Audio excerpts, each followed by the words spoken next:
Well, it's really wonderful to be here. I hope everyone had such a great time yesterday. It was a lot of fun getting to do a workshop and to get to meet some of these incredible and wonderful students out here and to visit with a few people pitching me on some really amazing stories. I'm really inspired by this generation, and I'm so grateful to be here again today to get to share a little bit with you about my intrinsic love for video.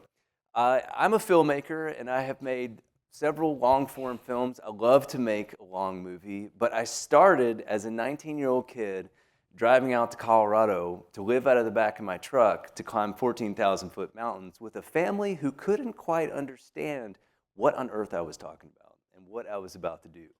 And storytelling was just as good as vehicle as that 1999 Ford Explorer that I was living in the back of with all the mold around the gray carpet and everything else. But I would come back and I would take these pictures, and my brother, who has always been a pretty harsh critic, I'm sure some of you all can relate to family sometimes giving you the really direct advice you need, would always say, man, these pictures are really cool, but I just don't feel the sense of these places you are. And he was an architect, and I was an artist, so he understood that these spaces that I was occupying, that I was exploring, were probably a lot more reverent than my little 35 millimeter grainy photograph camera could possibly do. So I went back out with a video camera and started to shoot, and then started to bring that back and started to show them these enormous sweeping views throughout the Rockies, these incredible spaces, wildlife, elk, all these different things happening. And I didn't quite understand just yet that I ought to maybe turn the camera back on myself sometimes and start telling that story. So luckily for me, I ended up spending, after that, about 10 years exploring the Himalayas. My first film I got to make was on climbing Mount Everest when I was 23 years old. I had never made a film before. I had never written a film before. I had never worked with other people who had done either of those things. And in order to raise the money, I had to go to one of the titans of the industry at 22 years old and pitch Charlie Ergen, the founder of Dish Network, on giving me $35,000 to go pursue my dream of climbing the highest mountain in the world. And he presented me with a very hard, direct question, just like my brother had. He said, yeah, I like this idea. How am I going to make money doing this? And I thought to myself, well, you've got a marketing team, you've got all these things. He's like, you need to do better. You've got to figure this out for yourself. He said, I know that you're a great photographer, and your past expeditions and things that I was doing at that time, I was certainly blogging and doing all the kind of things that you might expect someone who could photograph but couldn't quite afford all that equipment yet to do. Well, lucky for me, I found a great videographer who came with me. We were able to film that trip, and that launched my first film. We paid them back through pay-per-view. And then today, what's been so lucky for me now as a person who's continued to go down this line of making long films, the thing that I have learned about sharing the natural world with other people through long-form filmmaking is that when you sit in a theater like this today, we're almost like a stand of aspens. We're like a giant living, breathing organism participating in a community right now, fed by each other, fed by stories, fed by nutrition of our own life and the information we're taking in. But what I love most about, like recently I've been on a tour with the film Preserve that Frank referenced, 40 cities. I've gotten to sit with audiences as large as 400 people, and sitting within that, like that aspen grove, there's nothing more incredible than listening to all of those audience cues. Everyone laughs at the same time, everyone oohs and ahs when we pull a bear out of a den, and everyone smiles and feels a real sense of accomplishment for our field biologists when a mountain lion is finally being collared. And when you can experience that sense of community, when you can experience that bond with each other over story, when you can enjoy going on a completely incredible voyage through a dark space that you've never been in with all of these people you don't even know, and then walk out and have an uplifting story about our natural world, that to me is why it's like an aspen stand. It's healing, it's nourishing, it's something that helps us to continue to grow, and it lets us know that we're part of something bigger. There's always something bigger than human going on out there, but there's always something I find really great in that dark room, sharing it with a large audience. So with that, folks, I want to introduce or bring back out some great folks that I got to work with on panels yesterday. We've got Matt, Kristy, and we've got Sadie Babits from the NPR. This is going to be a really fun panel. There he is, Matt. Good to see you. Hey, yes, everyone. Sir. All right. Ben, Microphone? Yep. Excellent. Cool. Awesome. Get comfortable. Could we just give another round of applause to Ben for that wonderful monologue? It's great seeing everyone today. And who's here? Who here's ready for the last segment, the third segment of the Take the Mic show? Woo! We are going to get into the video category. We've heard from folks about their multimedia stories, about their written stories.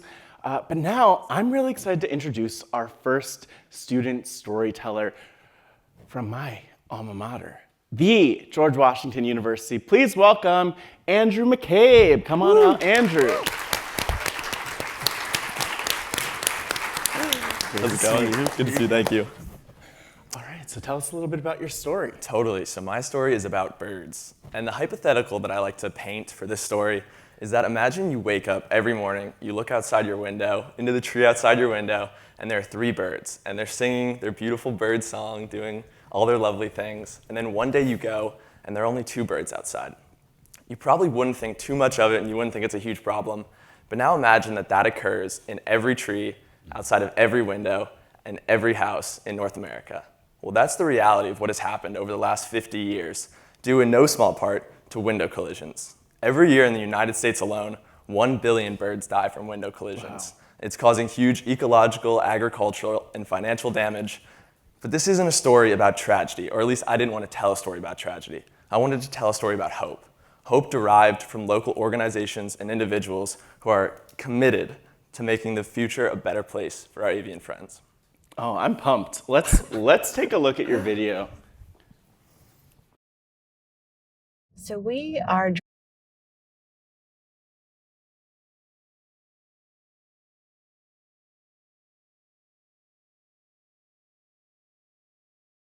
and Union Station, and they will treat them there. Well, determine what their injuries are.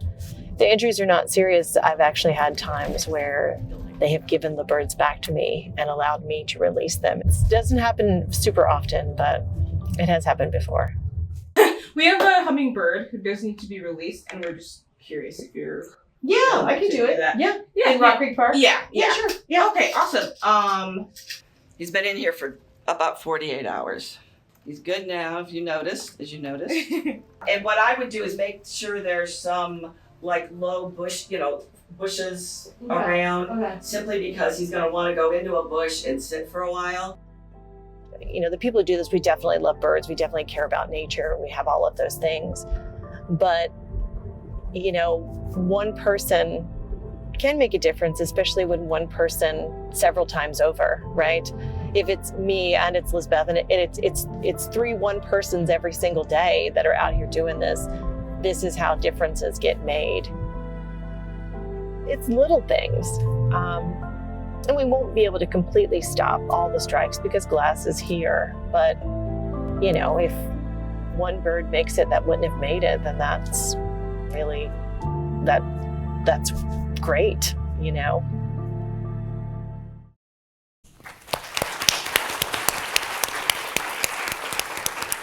All right. There we go. Sadie, start us out. What do you think? Your thoughts? So this video is beautiful. The film itself is just gorgeous with, I mean, you captured birds and their habitat, and I really appreciated how you took this huge problem, 1 billion birds die by running into buildings, and you actively sought out the solution, and you talked about bringing, that you wanted to tell a story that was about hope. And so tell us a little bit about your process of finding that solution. Yeah, so the solution is really not that complicated. The great thing about this environmental problem is that it's not one that's, we don't know how to solve it, we do know how to solve it. It's very easy to turn off our lights at night. It's very easy to put decals on our windows. It's very easy to talk about the issue and inform people about what they can do. So the hope is there and the solutions are there. And that hope, like I said, comes from these people who are tirelessly educating me, and so then I can talk about it, and hopefully the people here can talk about it to their neighbors and business owners and stuff like that. So yeah, it's a very hopeful situation. Yeah, it's not just a problem, it's also a solution. It's a solution, yes. What was something like, unexpected or shocking or surprising that you learned during this process?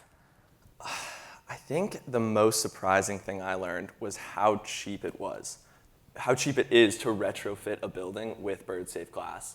It is estimated that if you plan to use bird-safe glass on a building before you build it, it's estimated to increase the cost 0.1%.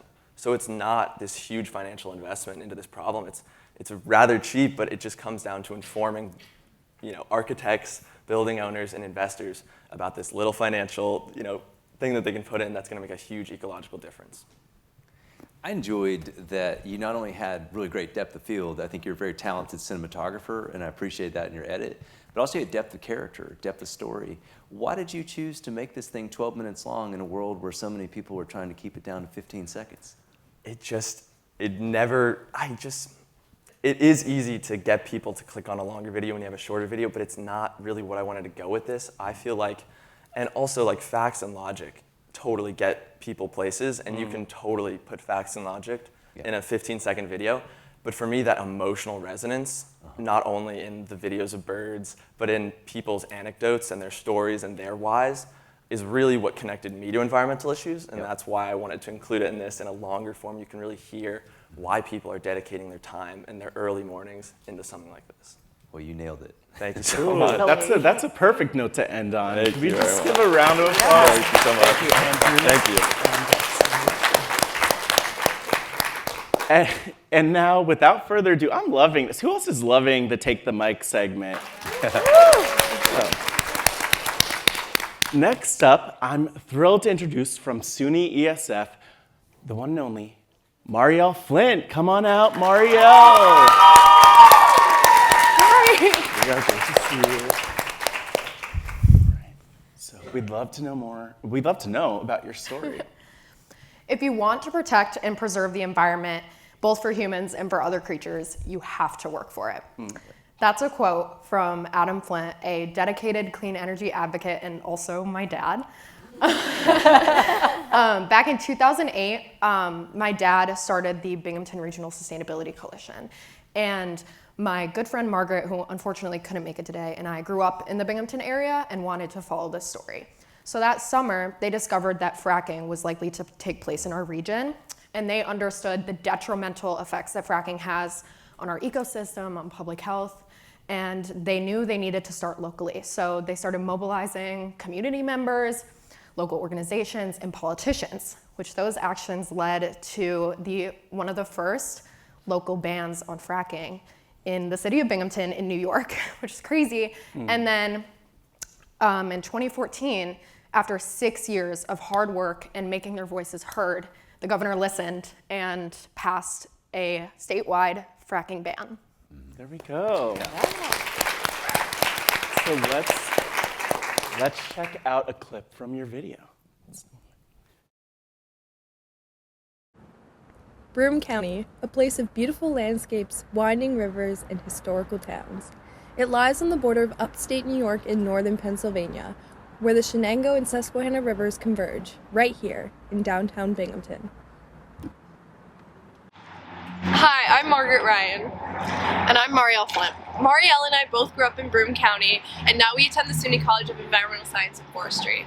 We have seen firsthand how Broome County is a hub for grassroots activism, environmental advocacy, and social justice movements. Rather than being driven by political motivation, a grassroots movement starts small, through the shared goal of social change, through voluntary participation of community members. Currently, Broome County residents are pushing back against the construction of the Constitutional Pipeline. This would carry natural gas from Susquehanna County, Pennsylvania, through Broome and further up north.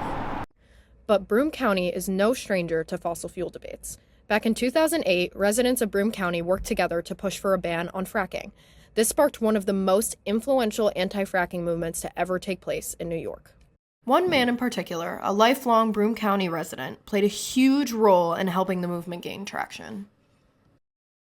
Hi, I'm Adam Flint, and I live in Vestal, New York. Back in 2008, we began our new organization, the Binghamton Regional Sustainability Coalition. And later that summer, we discovered that fracking was likely to take place in our region.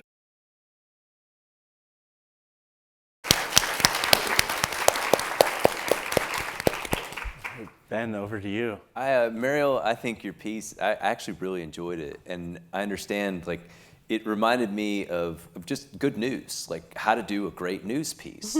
And you had some obstacles. This was your first time like using cameras, things like that. Can you tell me? Wow. I mean, I think that you changed your shot, you moved with the shot, you did a great job with your stand-ups. Like, what were some of the obstacles? Because it came out pretty polished for the low tech. Right. Thank you so much. Yeah, that's a good question. So Margaret and I, this was our first, at least I know it was my first experience with like heavy camera equipment. Margaret, probably one of her first.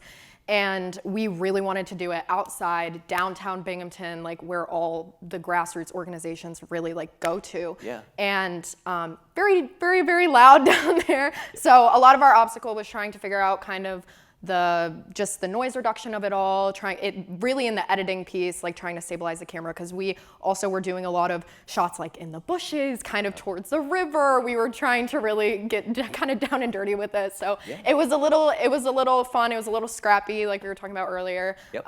Yeah, it was a great experience though. That's good. Yeah, Kristy, we were just talking so much about video production backstage, but curious for your thoughts. Yeah, I'm just wondering, like, when you were interviewing your dad, like, how that process was of, like, featuring him as a subject. Like, how did, you know, like, how much research did you do beforehand versus, like, kind of relying on, you know, some of his, like, storytelling? Right, so we did a lot of research on just the hydraulic fracking process in general, kind of like the scientific background of it.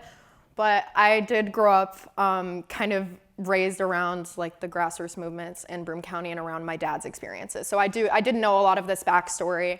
I was very young when this was happening back in 2008 to 2014, but I remember him telling me about all the work that they were doing. And so when we were trying to kind of piece together how we were gonna tell the story, a lot of it was just memories for me, honestly. That's really cool.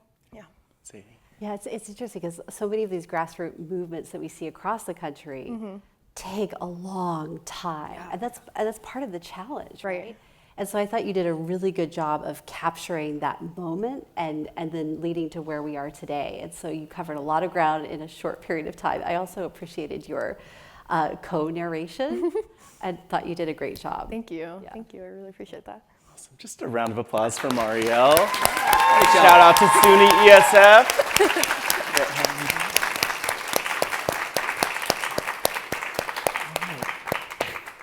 And it almost feels sentimental. Our final storyteller in the Take the Mic segment. Please welcome from the University of Navarra, Mario Castroviejo. Come on out, come on out, come on out. Big smile. Hello. Hello. Hi. You know the deal. Yes. So I want you all to imagine a park. It's green, beautiful, with a river. And now imagine that park floating, disappearing under the water. And imagine that being good news. So this is a project that a town nearby mine in the Basque Country in Spain is carrying out. They are doing a floatable park. They are doing a 22-acre park that works as a sponge that absorbs water to avoid houses from flooding. So I hope you enjoy the story. Awesome. Let's take a look at your video. This town in the north of Spain has been ravaged by floods. Could this park be the solution? Baguio is a coastal town in the Basque Country. During the summer, its shores are full of tourists and surfers chasing the perfect wave.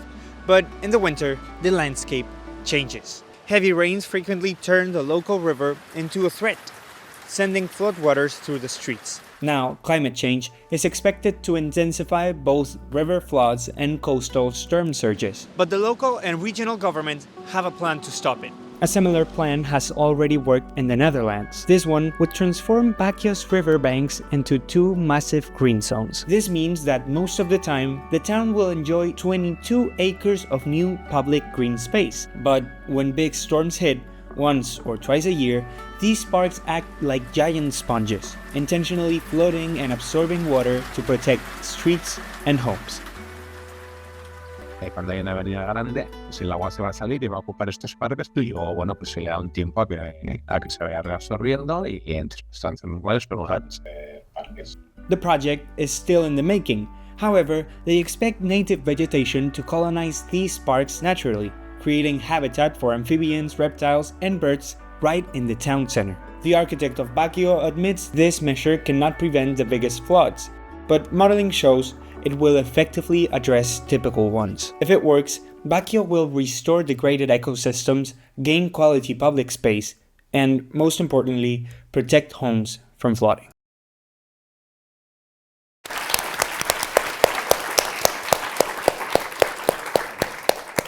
Kristy, start us out. What are your thoughts? No, I thought it was amazing. As someone who does a lot of short form content, I felt like every second did like keep your attention with the transitions, which was awesome.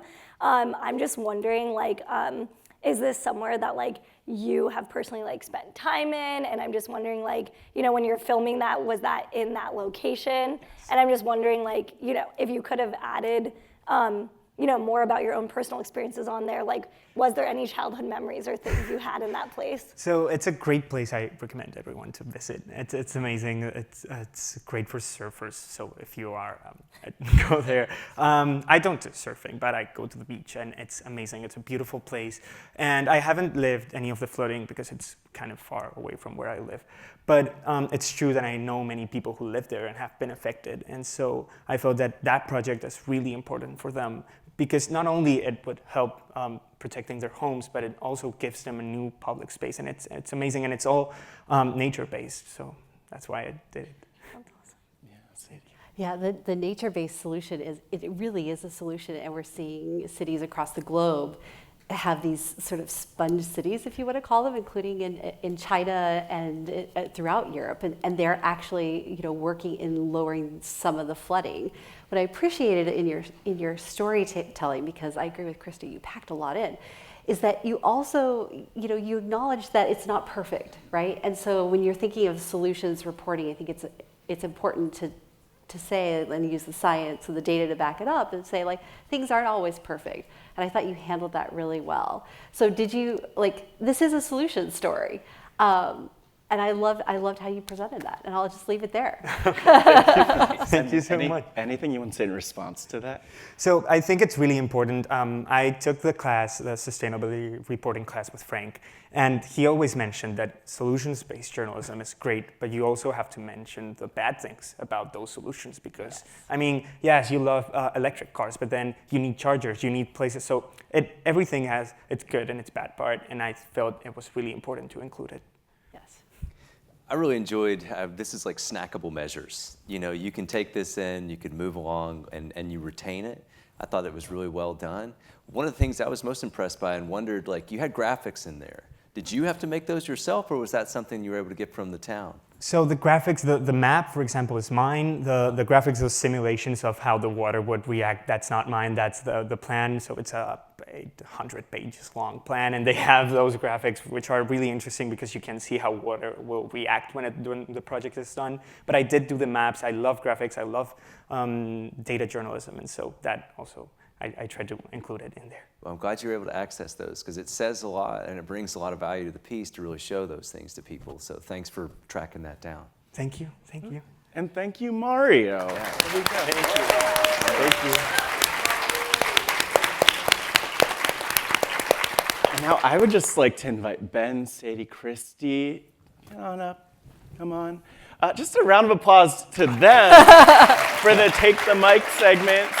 Thank you so much. You're all phenomenal. It's great being here. And also just want to give a big shout out to all of our storytellers, Jenna Outcolt, True West, Colt. By the way, can we just get a round of applause for all of them? Jenna Outcolt, True West, Colton Young, Claire Sapolsky, Cameron Blimp, Russell Conti, Andrew McCabe, Mariel Flint, and Mario Castroviejo. Thank you so much, everyone. Thank you all.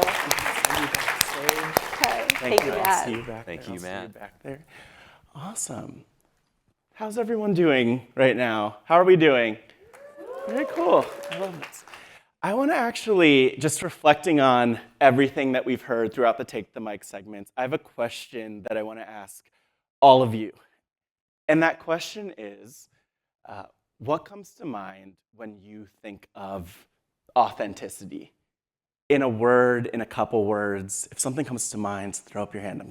I'm gonna call on a couple of folks. Just 1 or 2 words.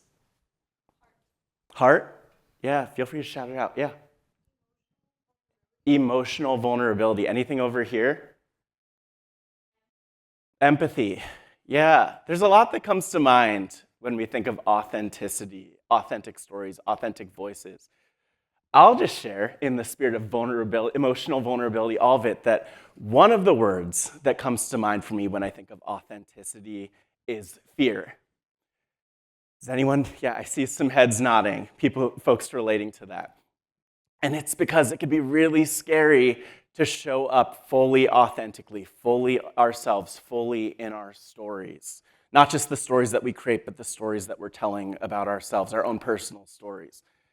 And I bring that up because right now, as I know, working in the climate movement, that so often, especially in this time, people are not showing up authentically out of fear. Fear of losing their jobs, fear of losing funding, fear of losing friends and family and relationships, right? I see some nods.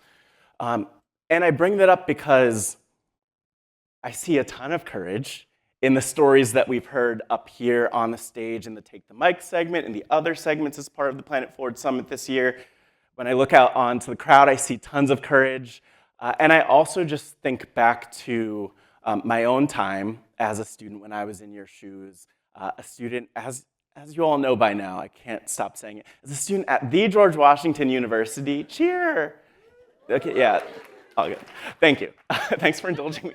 But I remember being a student here at GW and like spending time in the University Student Center where we were yesterday, in Kogan Plaza, University Yard, moving around campus, and still living in fear. Fear of what the future would look like, fear of how I was supposed to show up, especially as a young person, as a Black person, as a queer person. And you know, I don't think I fully knew that I was able to fully show up. And I didn't fully have the courage to fully show up. It wasn't until a few years after I graduated, speaking of Mariel's dad, and just thinking of our family connections, that when my dad, Moses Scott, passed away, that I kind of had this surge of courage come into me and embody me. And I know for all of us, there's something different that motivates our courage, but that was it for me. And when I think about that courage not only motivated me to share my dad's story as this hero in my life, but it motivated me to go out and tell stories. And so, similar to Kristy's story yesterday, without funding, without permission, I just got on Zoom and started interviewing a ton of people. One of them being Frank Sesno, the one and only. But just going out there and doing what my heart was telling me to do. Again, we heard heart mentioned. And I bring that up to say that our courage and our stories, not only the stories that we tell, but the stories we have, can be a superpower to help us show up authentically. And when we show up authentically, we actually have the power to be the heroes our communities need. And so if there's one thing I leave you with after these Take the Mic segments, I actually want to do something fun here. Just have everyone stand up, if you're able to. Stand up.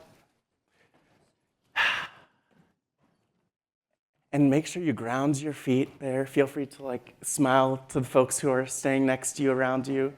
But yeah, ground your feet on the ground, because I want you to know that each and every one of us who are here today, students, staff members at colleges and universities, team members at Planet Forward, we all have power in how we're showing up. So on the count of 3, I just want us to say power together. Could we do that? Okay. 1, 2, 3. Power. Yeah, I think I heard Mark say it. It didn't feel like you believed it. So really, ground yourself, root yourself. Feel the fact that the ways that you're already showing up, who you already are, your stories, not only the stories that you're telling, but your personal story matters. And not only does it matter, but it is your superpower. If there's one thing I want to leave you with before we do that one more time, And before I take out my phone to capture it and then send it to the Planet Forward team as great content for their social media, look at that, always creating content. I want you to know it's so important for us to own our stories and unleash our power. Our stories, again, are a path to our power. So you gotta always make sure that you're recording. On the count of 3, like you mean it, like you feel it. 1, 2, 3. Woo! Thank you, everybody. Thank you so much. A round of applause for yourselves. And I am thrilled to welcome up Dr. I'll give it a second. I see Frank walking around the room. He's going to come here in a second. But as we transition to the next segment, I want to welcome up Dr. Imani Cheers. Come on up. And of course, the one and only Frank Sesno. Thank you, sir. Matt, that was great. Thank you, Matt. That was so good. Awesome. Really appreciate it. So good. A lot of power in the room. Excited. But you know what? Guess We're what? getting ready. We're getting ready. It's renewable power. He was waiting for that. I was all day. You know, I like that. That's good. We're going to be going to a break in a few minutes here, and then when we come back, everybody takes the mic. We're going to have an open after a bit. We're going to have an open sort of town hall meeting where you can pose a question, make an observation from the past couple of days. Engage, talk to more people, get to know still people you might have met, connected with, continue to engage. But a shout out first. Yes. Where's Andrew McCabe? Andrew, are you in the room? They got the license. Andrew, of course, at this moment, he's like. Where is Andrew? There's Andrew. Okay. He's not in the room, he's backstage. He's backstage, yes. So one of the things that we've talked a lot about, right, is partnerships. Yes, So and partnerships, they're really, really important. Smithsonian, all the rest. So Andrew joined me on stage a few months ago. I was asked to speak to the World Wildlife Fund. They had 700-800 people in from their staff. And they asked me to give a talk on hope. That's a little challenging these days, but that talk revolved around storytelling. And you joined on stage to do what? Yes, I got to talk about my Patch Wings video and about like the hope that was inspired from it. So kind of the same gist that you just got. So World Wildlife Fund folks said, this guy's pretty cool, we like him. You should apply for a summer internship. You did, right? I did. What happened? I got it. Yeah. Amazing. So what are you going to be doing this summer? Yeah, so this summer, and actually it's a 12-month. So it's 12 whole months this summer. year. Yeah, That's job amazing. stability. It's like a job. It's a job. Call it an internship. I like it. I'll be working in the Media and External Affairs department, kind of as a digital media intern, working with connecting with new influencers, new partners to tell World Wildlife Fund stories of conservation and wildlife. So, yeah. This is good, too. What, big audience? Yeah, hopefully. Yeah. Hopefully. That's your job. Yes. All right. Congratulations. Thank you so much. Congratulations. Thank you very much. Andrew. That's Thank you. amazing.